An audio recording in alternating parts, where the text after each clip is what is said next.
Hello. सो circle continue करते हैं। Next topic है लाइन एंड सर्कल। तो लाइन एंड सर्कल का मतलब है कि लाइन सर्कल को कितने पॉइंट पे कट कर सकती है। तो हम ये जो थ्योरी डेवलप कर रहे हैं वो स्टैंडर्ड सर्कल के लिए डेवलप कर रहे हैं, बट इसको जनरल सर्कल के लिए भी एक्सटेंड कर सकते हैं। कैसे? शिफ्टिंग लगाकर। तो शिफ्टिंग लगाकर हम इसको जनरल सर्कल के लिए भी एक्सटेंड कर सकते हैं, पर अभी जो थ्योरी डेवलप कर रहे हैं वो हम लोग स्टैंडर्ड सर्कल के लिए डेवलप कर रहे हैं। तो हो क्या रहा है, तो there is a circle and I am considering standard. यहाँ पे फिलहाल जनरल भी चलेगा, पर अभी फ़िलहाल स्टैंडर्ड ले लेते हैं। तो x square plus y square is equal to a square. तो there is a centre. Next, अब जो लाइन होगी वो लाइन क्या कर सकती है? तो लाइन या तो सर्कल के बाहर से जाएगी, या फिर सर्कल को टच करेगी, या फिर सर्कल को कट करेगी। तो ये तीन पॉसिबिलिटीज़ हैं। तो ये तीन पॉसिबिलिटीज़ हैं तो ये तीन पॉसिबिलिटीज़ हैं, या तो बाहर से जाएगी, या टच करेगी, या कट करेगी। जो कट करती है उसको बोलते हैं सीकेंड, जो टच करती है उसको बोलते हैं टेंजेंट, और जो बाहर से जाती है उसको बोलते हैं neither सीकेंड nor tangent. Neither सीकेंड nor tangent. Next, because of the circle chapter, circle हमें कई ऐसे प्रॉपर्टीज़ हैं जिसकी हेल्प से हम लोग सर्कल में क्वेश्चंस को और अच्छे से सॉल्व कर सकते हैं। तो सर्कल चैप्टर में प्रॉपर्टी की हेल्प से हम लोग और अच्छे से सॉल्व कर सकते हैं। तो और क्या कर सकते हैं कि सेंटर से लाइन पे परपेंडिकुलर डिस्टेंस निकालेंगे। अगर वो रेडियस से कम है तो मतलब सर्कल लाइन को सर्कल कट करेगी, सर्कल को लाइन कट करेगा। अगर सेंटर से परपेंडिकुलर डिस्टेंस रेडियस के बराबर है तो टच करेगी, और सेंटर से अगर परपेंडिकुलर डिस्टेंस रेडियस से ज़्यादा है तो इसका मतलब है वो लाइन बाहर से जाएगी। तो ये परपेंडिकुलर डिस्टेंस से भी हम लोग निकाल सकते हैं। तो परपेंडिकुलर डिस्टेंस को मैंने P से डिनोट किया, परपेंडिकुलर डिस्टेंस को मैंने P से डिनोट किया। तो P अगर रेडियस से ज़्यादा है तो लाइन बाहर से जाएगी, तो यानी नाइदर सीकेंट नॉर टेंजेंट। और P अगर रेडियस के बराबर है, P अगर रेडियस के बराबर है तो वो टच करेगी, टेंजेंट। और P अगर रेडियस से कम है, P अगर रेडियस से कम है तो लाइन सर्कल के अंदर से जा रही है तो कट करेगी। तो cuts the circle at 2 points, और you can say the line is a secant, the line is a secant. ये हुआ सर्कल चैप्टर की वजह से। लेकिन अब मैं एक जनरल मेथड बताता हूँ जो पैराबोला, इलिप्स, हाइपरबोला सब चैप्टर में काम करेगी। तो ये तो सर्कल की वजह से काम कर रहा है, सेंटर से परपेंडिकुलर डिस्टेंस, लेकिन ये पैराबोला, इलिप्स, हाइपरबोला में काम नहीं करता है। तो पैराबोला, इलिप्स, हाइपरबोला में भी हम लोग एक जनरल मेथड देख सकते हैं। तो वो जनरल मेथड क्या है? लाइन की इक्वेशन मान ली y equal to M x plus c, y is equal to M x plus c. इसको सर्कल के साथ सॉल्व करेंगे तो देखते हैं। तो solve line y is equal to M x plus c with circle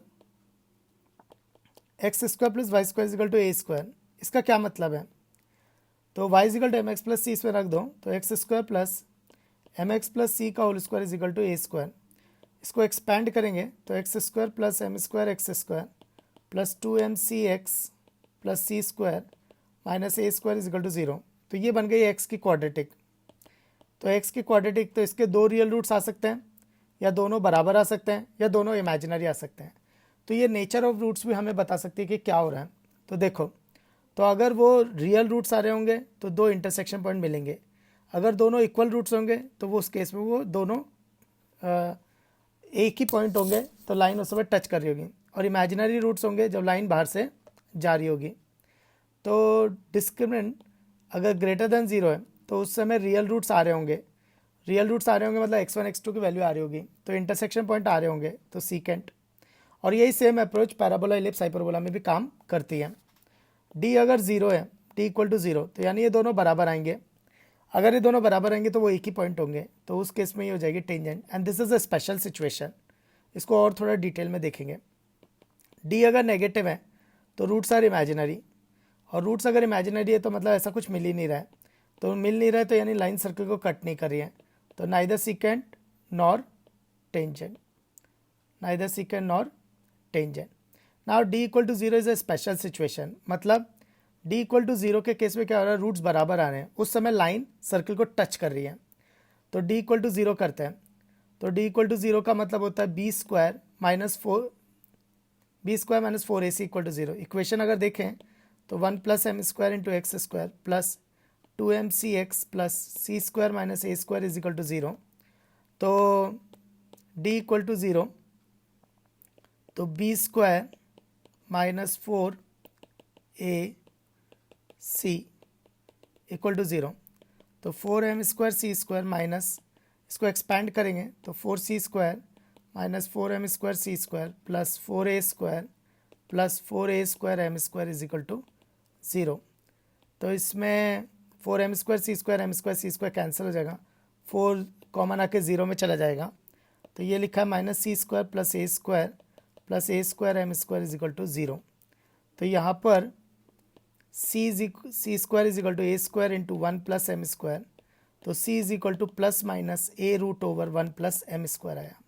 इसका क्या मतलब है, जब c is equal to plus minus A root over 1 plus M square होगा तो उस समय d 0 होगा, और उस समय अगर d 0 होगा तो इसके इक्वल रूट्स आ रहे होंगे, और इक्वल रूट्स आ रहे होंगे तो लाइन उस समय टच कर रही होगी। तो इसका ये मतलब हुआ कि अगर y equal to M x plus c अगर कोई लाइन है, तो y equal to M x plus c अगर लाइन है, तो अगर उसको पैरेलली अगर शिफ्ट करें, अगर पैरेलली हम लोग शिफ्ट करें तो c की एक ऐसी वैल्यू होगी जिस पर वो टच करेगा, c की ऐसी एक वैल्यू होगी जिस पर टच करेगा। तो एक ये सिचुएशन होगी और एक ये सिचुएशन होगी। ऐसी दो वैल्यू आ रही हैं, क्यों? क्योंकि c is equal to A root over 1 plus M square, और एक आ रही है c is equal to minus A root over 1 plus M square. तो ऐसा क्यों हो रहा है, ऐसा क्यों हो रहा है? क्योंकि एक सर्किल के लिए ऐसी दो टेंजेंट पॉसिबल है, एक सर्किल के लिए ऐसी दो टेंजेंट पॉसिबल है।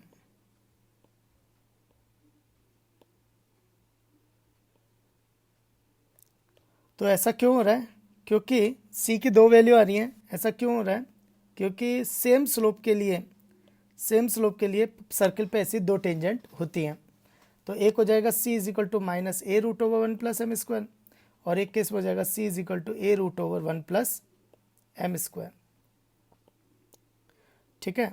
और एक चीज़, इन दोनों के बीच की जो डिस्टेंस होगी, that distance is a diameter of the circle, that distance is a diameter of the circle. तो इससे हमें क्या पता चला कि पहला हमें ये पता चला कि लाइन और सर्कल को सॉल्व करने से x में क्वाड्रेटिक बनती है, तो जिसके अगर दो रूट्स आएंगे तो वो कट करेगी, इक्वल रूट्स आएंगे टच करेगी, और इमेजिनरी रूट्स आएंगे तो मतलब बाहर से जाएंगे। नेक्स्ट d इक्वल टू 0, तो c की ये वैल्यू जिस पर लाइन सर्कल को टच करेगी, तो ऐसी दो वैल्यू आ रही हैं।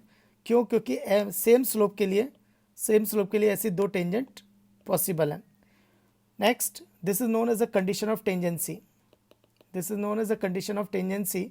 मतलब y equal to M x plus C circle पे टेंजेंट कब होगी? तो condition of tangency, y equal to M x plus C circle पे टेंजेंट कब होगी? जब c is equal to plus minus A root over 1 plus M square होगा, तो इसको बोलते हैं कंडीशन ऑफ टेंजेंसी। नेक्स्ट, दो पैरेलल टेंजेंट के बीच की डिस्टेंस डायमीटर होती है। सो नेक्स्ट क्वेश्चन है कि एक सर्किल है, अगर इस सर्किल की इक्वेशन को तुम ऑब्जर्व करो, पहली चीज़ एक्स स्क्वायर वाई स्क्वायर का कोफिशिएंट सेम है, एक्स वाई का टर्म नहीं है, मतलब ये सर्किल का इक्वेशन है। दूसरी चीज़, इसमें कांस्टेंट टर्म नहीं है, मतलब ये ओरिजिन से पास हो रहा है। Next, X plus Y equal to 1 इस सर्किल पे एक इंटरसेप्ट बना रही है, तो हमें ओरिजिन से पास होने वाली वो लाइन निकालनी है जो इसके इक्वल इंटरसेप्ट्स बनाए। जो X plus Y equal to 1 बना रही है वही ओरिजिन से पास होने वाली लाइन भी बनाए। तो थोड़ा और अच्छे से देखते हैं। तो x plus Y equal to 1 ये एक लाइन है, वो सर्किल के जो इंटरसेप्ट बना रही है, यानी ये जो इंटरसेप्ट की लेंथ है, ये इंटरसेप्ट एक ओरिजिन से पास होने वाली लाइन भी बना रही होगी। तो क्वेश्चन ये है कि ओरिजिन से ये पास होने वाली लाइन जो है और x plus Y equal to 1 जो लाइन है, ये इक्वल इंटरसेप्ट बना रही है। नेक्स्ट, अगर ये इक्वल इंटरसेप्ट बना रही है तो सर्किल के सेंटर से सर्किल के सेंटर से जो परपेंडिकुलर डिस्टेंस होगी वो दोनों केस में बराबर होगा। तो सर्किल के सेंटर से परपेंडिकुलर डिस्टेंस दोनों के बराबर होगी। अब आता है सेंटर क्या होगा। तो centre negative half of the coefficient of X, negative half of the coefficient of Y. तो सर्किल का सेंटर आ गया हाफ कॉमा माइनस 3/2। तो सर्किल का सेंटर आ गया हाफ कॉमा माइनस 3/2।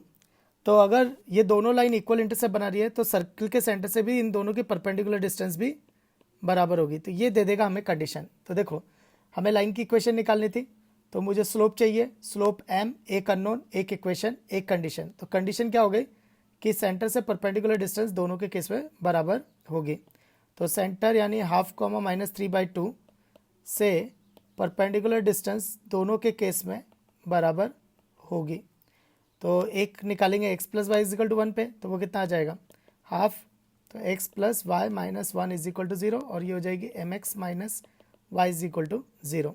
तो half minus 3/2 minus 1 root over coefficient of X square plus coefficient of Y square, फिर mx minus Y equal to 0।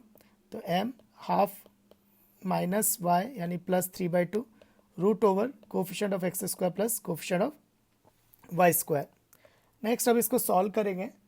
तो सॉल्व करते हैं इसको, तो इसको सॉल्व करते हैं। तो हाफ माइनस 3/2 हो जाएगा -1 -1 -1 यानी -2 और ये मॉडुलस लगा हुआ है तो ये हो जाएगा 2 और नीचे √2 इज इक्वल टू, इसको भी थोड़ा सिंप्लीफाई कर लेते हैं। तो 3 + m/2 root over 1 + m²।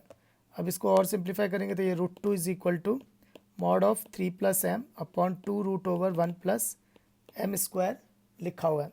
Cross multiply करेंगे तो 2√2 root over 1 + m² is equal to 3 + m, squaring both the sides, squaring both the sides. तो ये हो जाएगा 8 1 + m² इज इक्वल टू इधर 9 + m² प्लस 6m। तो इसको और थोड़ा सिंप्लीफाई करेंगे तो ये आएगा 7m² माइनस 6m और -1 इज इक्वल टू 0। तो इसके दो रूट्स आएंगे। तो अगर तुम नोटिस करो तो इसके सम ऑफ कोफिशिएंट 0 है, सम ऑफ कोफिशिएंट 0 है तो इसका एक रूट 1 होगा और दूसरा रूट c/a होगा। तो इसका मतलब है m की वैल्यू एक 1 है और m की वैल्यू एक -1/7 है। तो लाइन का इक्वेशन आ जाएगा y = x, एक लाइन की इक्वेशन हो गई। और दूसरी लाइन की इक्वेशन आ जाएगी y = -1/7x यानी 7y = -x, तो यानी x + 7y = 0। ये दूसरी लाइन हो गई। तो x + 7y = 0। तो these are the two lines जो ओरिजिन से पास होंगी और x + y = 1 जो इंटरसेप्ट बना रहा होगा वही इंटरसेप्ट ये दोनों लाइन्स भी बना रही होंगी।